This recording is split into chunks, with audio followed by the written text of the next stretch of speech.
وہ front foot پہ جا کر لافٹڈ شاٹس کھیلنے کے لالچ میں، باؤنڈری کے پار بلکہ کراؤڈ کے پار گیند پھینکنے کے لالچ میں لانگ آن یا لانگ آف پہ کیچ ہو جاتا ہے۔ عمران نے اپنے حریفوں کے ساتھ ایگزیکٹلی وہی کچھ کیا، یعنی گزشتہ 2 سال میں ایسا کچھ نظر نہیں آیا جس میں محسوس یہ ہو رہا ہو کہ شاٹس عمران کال کر رہا ہے۔ عمران تو بیچارہ وہ کچھ کر رہا تھا جو کہا جا رہا تھا کرنے کو، لیکن اب ہماری سیاسی فلم نے، ڈرامے نے جو رخ اختیار کیا ہے، اس کا اسکرپٹ لگتا ہے عمران خان نے لکھا ہے۔ اسکرپٹ تو چلو جس نے بھی لکھا ہے، لگتا ہے اسے ڈائریکٹ عمران خان کر رہا ہے۔ آخری گزارش چلتے چلتے اس بیچاری پارٹی سے متعلق، اس کی زبوں حالی سے متعلق، وہ یہ ہے کہ اس کے اندر شدید کمی ہے ٹریننگ کی، آئیڈیالوجی کی۔ یہ 1 مین آرمی ہے، یہ 1 مین پارٹی ہے، اور یہ بھی میں سمجھتا ہوں کہ آپ محسوس کر رہے ہوں گے کہ مجھے بولنے میں پرابلم ہے، تو اس کی وجہ بھی صرف یہ ہے کہ سردی۔ تو اس پر سوال تو یہی بنتا ہے کہ انڈور کرتے، آگ کے پاس بیٹھ کے کرتے، یا ہیٹر کے سامنے بیٹھ کے یہ گفتگو کرتے۔ تو اس کی 2 وجوہات ہیں۔ ایک تو یہ کہ جب ہم آئے تھے یہاں پر کافی سنی تھا ماحول، کافی حرارت تھی، اور دوسرا کیڑا۔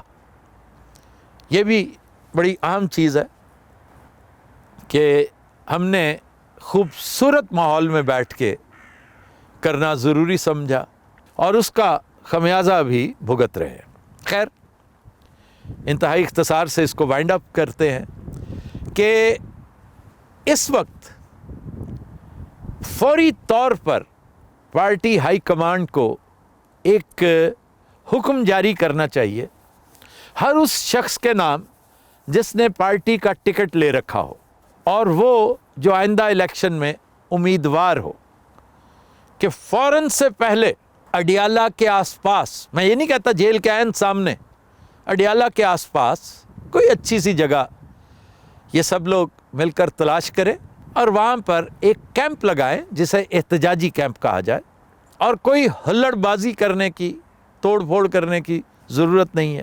ایک احتجاجی کیمپ بنائیں، اپنے قافلے بلائیں اپنے اپنے علاقوں سے، بہترین کک منگوائیں، بہترین چپاتی مین منگوائیں، اپنے اپنے تنور لگائیں، اپنے اپنے پکوان بنوائیں، روزے رکھیں، لوگوں کو روزے رکھوائیں، اور ایک میلے کا سماں قائم کریں۔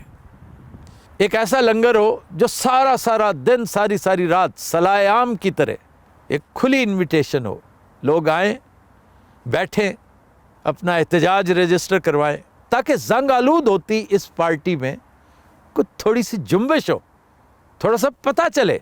اور یہ کہنا انتہائی فضول بات ہے کہ خان ہر چیز سسٹین کر لیتا ہے، برداشت کر لیتا ہے، اور اسے کرنا چاہیے۔ اور تم کب کرو گے؟ خان تو کر ہی رہا ہے۔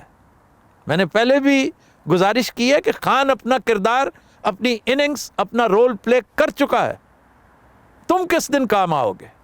اور 2 لوگ، پنجاب سے عالیہ حمزہ اور کے پی سے جنید اکبر، ہاتھوں میں حاضری رجسٹر لے کر بیٹھ جائیں اور بے نقاب کرتے چلے جائیں اس پارٹی میں موجود ایک نالائق کو، جس نے آج تک صرف پکی پکائی پہ پہنچنا سیکھا ہے، کردار ادا کرنا نہیں سیکھا۔